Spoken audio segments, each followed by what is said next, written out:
All right, so this is going to be an upper body workout with an emphasis on shoulders. I'll link the routine down below that I normally follow. There's a whole video I did in that. Just showing generally what I follow. This is Thursday, so it's upper body with a little bit of shoulders versus Mondays, which I'll do upper body with a little more of a chest focus. So even though I said I'm doing shoulders, I'm just warming up everything right here. I'm just messing around with these bands, and I'm utilizing the new bands I bought. I'll put links to all equipment down below that I use as close as I can on Amazon. It's available. But I'm just messing around with bands, dumbbells, and the Ultimate Weider Works, or a Total Gym if you guys got one. And this workout took me about 39 minutes ish, I think, when the camera was all done. And that's me kind of resting and just messing around. Also, just getting a handle of some of these things. I start messing with these bands, and actually, it's better if you have these little clips. I lost my little clips to the pull-up bar above, so I had to kind of keep checking and looking at that. I didn't want that pull-up bar to like fly and hit me in the face. But again, this is the first time I'm really just using the bands and attaching it to the Total Gym. I got some more exercises and ideas that I'm actually going to be using with this. If you guys want to stay tuned for that. The whole workout is going to be listed down below. Like I said, you could probably speed run this thing in, maybe 20 minutes, 25 minutes if you really had to. But on average, I think this workout would take you about 30 minutes to complete, 30, 35 minutes if you're taking just basic rest periods. As always, you guys don't have to follow my exact set and rep scheme. What's down below, that's kind of just recommended range. And what I've started to do is I'm just trying to keep the sequence the same, but I'm not counting really at all as I'm doing this workout. I'm just having to count a little bit as I'm putting the workouts down below. So if you guys are liking these workout videos, let me know. I got to start organizing these so you guys can start seeing numbers and stuff. If you guys got any ideas about that, let me know how to organize these things. But if you guys like these videos, definitely give me a thumbs up, subscribe to the channel. There'll be a lot more workouts. That seems to be what a lot of you guys want to keep asking me to see. So I'm happy to record them when I can. So hopefully you guys like this. And I'll check back with you when I start the next kind of full-on circuit in a second here.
All right, so now I'm kind of starting the workout, and I know it says it's a shoulder emphasis, but I couldn't help myself. I just wanted to kind of play around with this resistance bands on the machine a little bit. So I do like 2 sets of this little sequence here.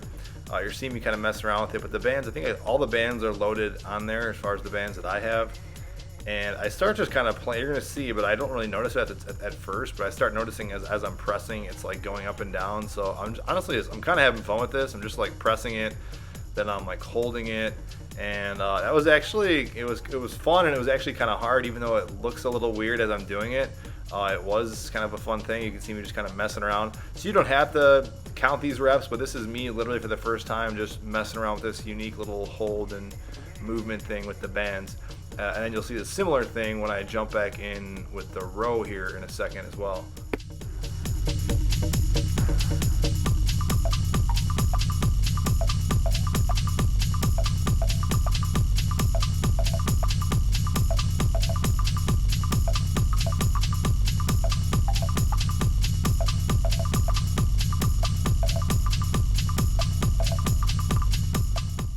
All right, so same thing. I'm just kind of playing with this, with the sled and rowing and kind of holding these poles.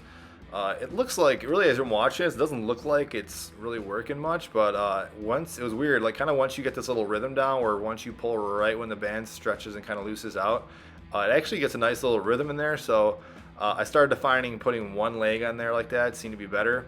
So I was doing this one. I probably will like kind of just intermix this a little bit. It won't be like a staple exercise, but this is still, like I said, borderline start of the workout, but still kind of semi warm up at this point.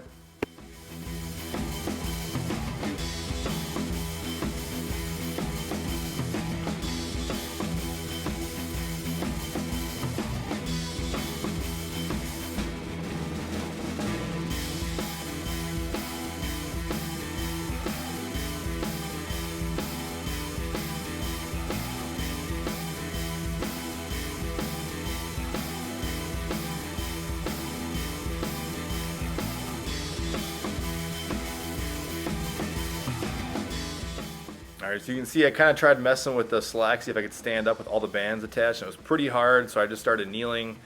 This seemed to be the best. And the one annoying thing with these bands, again, they're fun and they're different little resistance that you kind of can feel, but they do kind of scratch you a little bit. It's not a huge deal. You just see me kind of messing with different angles. I think, I forget what I end up doing, but I kind of, as I'm doing this, I'm kind of mixing them up. I think both are okay. I think this one's probably the most preferable as I'm kind of doing it here. But I don't get many reps. I just start playing around with it. Now I've seen again the second part of this sequence. I'm doing this hold. It's starting to be a little bit more fluid as I'm doing this, but it was hard. Don't let it look like it looks kind of weird, like I said, but it was actually kind of tough. So it was harder than I thought it was, which was kind of fun.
All right, now start of this next sequence, I just basically do kind of just a nice row and then press.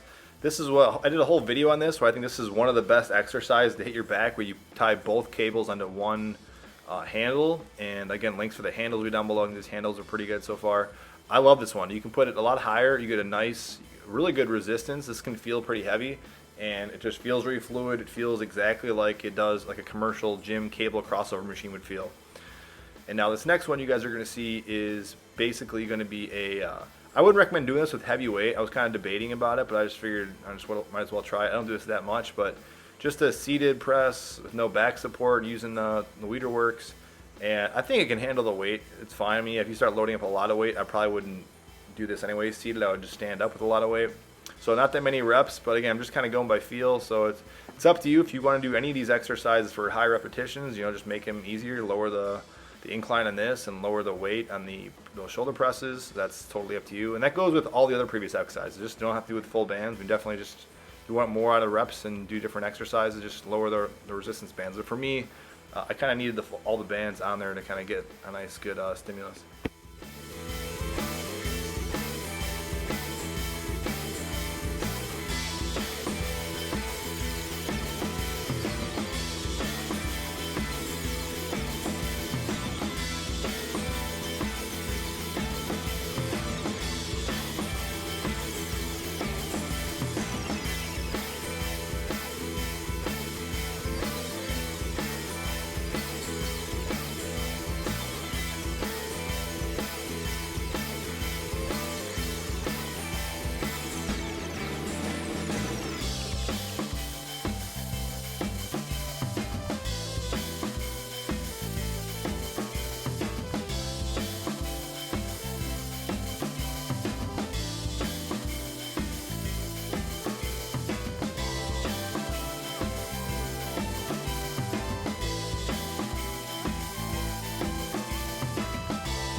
All right, this next sequence and combo of exercise is again just a nice bread and butter exercise, and that's what I love about this machine. I mean, as much as I do this and use this machine, this always just feels good. So it's rare that I would want to take this out of a workout. So it might seem like a little overkill on the shoulders, but for me, again, I just do a little more reps and volume, and for me, I just like that. So normally I put this in the beginning, and I think in this workout I don't really go that high. I just kind of keep it at this moderate setting, just because I did a lot of reps already with the shoulders. So like I said, this is one of my favorite exercises on the total gym Weider work thing in general, and as well as this, I love this pull up as well. Both these exercises are kind of staples if I'm doing anything. So don't feel like you're doing it a lot, you're not gonna get a benefit out of it. If anything, it's always a little different. I mean, you can vary the incline, vary the reps. You get a different outcome if you mix it up in your kind of routine that you're doing. So don't, with a lot of these stuff, especially stuff at your home, don't feel like you don't want to duplicate things too much. I mean, just like change the reps, change the incline, change the mix up in the order, change the day in the week you do it. It's up to you. And again, pretty easy how you can just interchange and jump right back into the next set. So that's why I kind of like just mixing these two together.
Alright, this last little sequence just starts with some bent over rear flies, and to me this is one of the really huge underrated exercises I think everybody just needs to do a little bit more of. Just because we're sitting down a lot, we're always working the front side or more static muscles. Even though we're working a lot of our back, this one kind of gets more of the back of our shoulders and upper part of our posture that's kind of slumped over, just kind of sitting down, all day. So I think it's just a great exercise to do. And so basically I just start with I did more of the multi-joint stuff from the beginning. Now I'm just finishing up some single joint stuff. So you're going to see me doing rear delt flies. I'm doing some bicep curls and just triceps basically. And pretty much, again, I have my staples as far as arms are concerned, and I just kind of switch them up a little bit. So the last workout I did, I was doing kind of that upside down curl. This time I'm doing another favorite, which is just kind of like kneeling in that slanted over position. And then again, just basic tricep extensions. I still think if I'm doing triceps at home, I'm always going on this Total Gym Weider Works thing. I just think it feels better than compared to the dumbbells. Notice I'm just kind of playing around. I didn't like that one at first. It was a little too high. I think even later on I adjust this incline a little bit. So just to kind of put a little more stress off the elbows and more stress on the triceps. And that's about it. I really just kind of finish up with these. I'll put the reps and sets, approximately that I kind of did with this last sequence, but I always kind of feel like the end of the workouts are just kind of little toppers. I mean, they're kind of programmed into my workouts, but the rep set scheme just is all over the place. It can be fairly short depending on time, or it can be a little bit longer just because they're smaller body parts, and I'm just using a couple different exercises. So that's really it. If this was beneficial, again, as always, it's always helpful if you guys give this video a thumbs up and or subscribe to the channel if you guys like these workouts. I think in the future, I'm going to start doing a little bit more of these. Depending on the feedback I get, I'll start doing a little bit more, just basically integrating a lot of the stuff I have that I use in this kind of, again, small kind of space. Otherwise, if you guys want to see kind of solo workouts based on like dumbbell only or total gym workout only or TRX or even just the resistance bands. I know a lot of people just like seeing those resistance bands kind of in action, so I might do some more of those just to kind of give people some options. But this is what I love, man. I love that I just have kind of a small space that is, for the most part, I mean, sometimes I break it down. A lot of times I kind of leave it there, but it's very easy to break down if you want to make room just in like a storage area. If you didn't have a storage area, I think this takes up, again, a very, very low footprint. Especially if you had like any kind of model total gym. Even the cheaper total gyms, this isn't a total gym, but they fold up. So I think this is the best thing. I mean, that you can just unlock your gym literally within a span of less than a minute, get your gym kind of situated basically, and then just put it away. Especially if you're using the stuff that I'm using, which is dumbbells, a total gym-esque thing. And then now just including some more resistance bands just recently. And I don't know how long I'll kind of keep up and use them. We'll see. Time will tell if I think it's worthwhile or not. But that's it. If you guys, again, have any other questions, comments, you're going to look forward to some more workouts coming pretty quickly. But again, thanks for watching.